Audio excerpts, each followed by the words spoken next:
Brian's Beat. The sister says he could feel the devil within him. That's got to speak volumes. Hello. Brian, Yes. as far as the lockup, I believe in that because they don't want anybody to go panic. They didn't lock it up. Yeah. Yeah? Yeah, they didn't want people to panic, so that's fair enough. So you're fine that they didn't lock it up is what you're saying? They did lock it up. No, they didn't.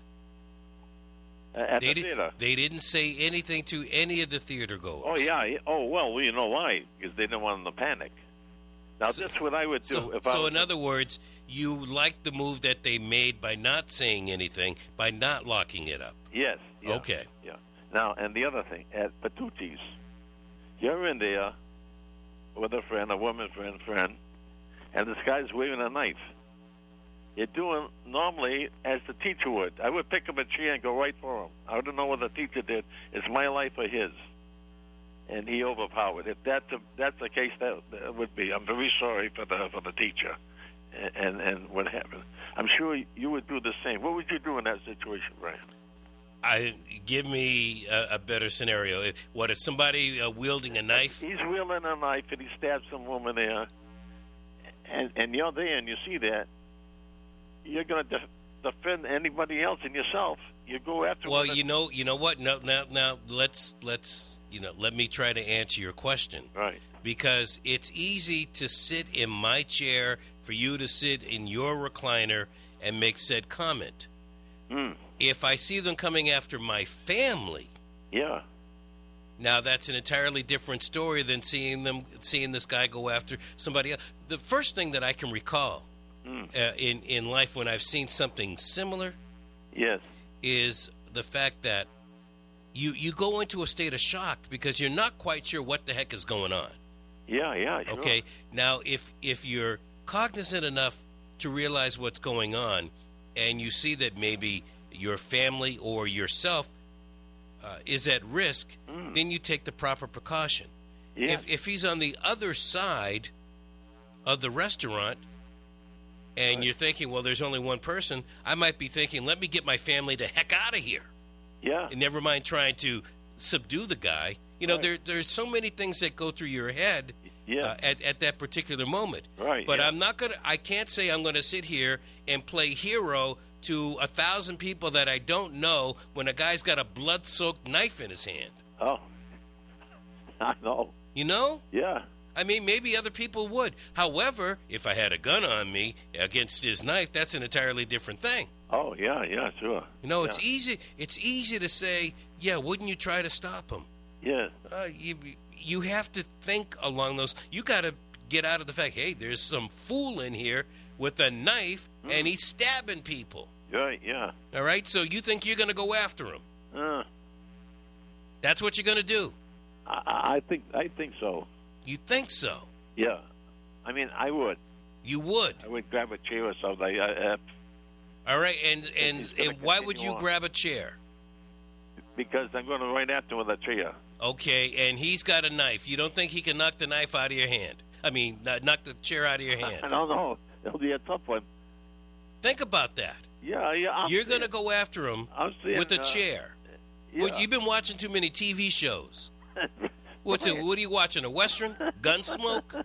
Right. You know, what? All of a sudden, Bertucci's is the bar. You're going to run out of Bertucci's? Listen, but you're going to protect your family. Yeah. Okay. Oh, yeah, sure. That's scenario one. And if what happens if something happens to you and that sheriff's deputy isn't right there to go bing, bing, bing? Okay. Now what happens to your family? Oh, yeah. Think about it now. You know, hindsight is 20/20. Yeah, exactly. All right, I want you to think about this. Right. George Heath, family man. Yes. Okay, where's George Heath today? Yeah, he's gone. That's right, he is. Thank you for your call. You know, it's easy to... I'm going to go after him with a chair. Is that your thought process? You're going to go after him with a chair? Love to hear you. 508-996-0500. Brian's Beat. 508-996-0500. That's how you get through to Brian's Beat today. Any comments? Love to hear from you. Hello. Hello. How are you? I am. Oh, I am too. And I'm going to tell you that I am in my late 60s, and if I was there in that restaurant, yes, I would have picked up something to stop him. You would have. I would have. Most definitely, I would have. Okay. So you don't care that the guy was a lot younger than you? I don't care what he has. If he's got that knife in his hand, I'm sure it's got to be a steak knife. I mean, unless he went in the kitchen and got a bigger knife. But I don't care what it is. I would either say something to get his attention away from whatever he was doing, and hopefully somebody, if he had his back to me, no doubt I would have hit him off the head with something. You would have? I absolutely would have. No questions asked. You've done something like that before? I have not, but I would, because that's just me.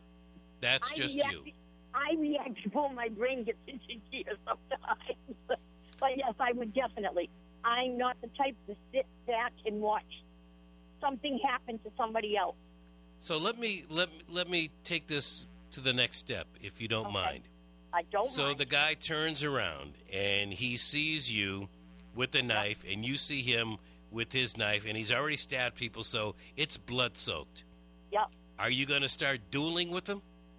Oh, definitely not, but I would probably try talking to him, and hopefully somebody else that was in that restaurant would take him down.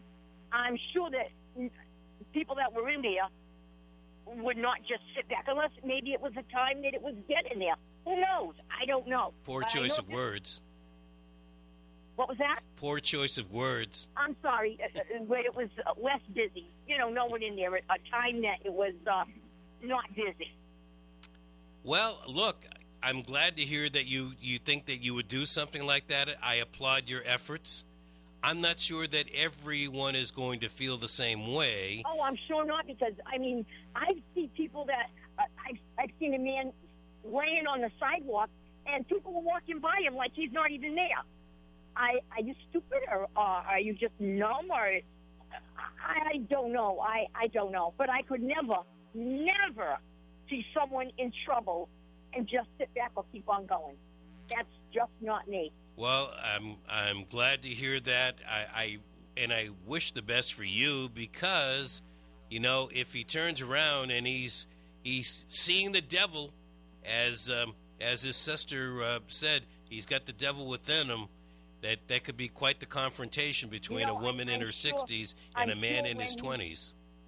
I'm sure when he supposedly saw this devil within him, when he stabbed these people, maybe the first person,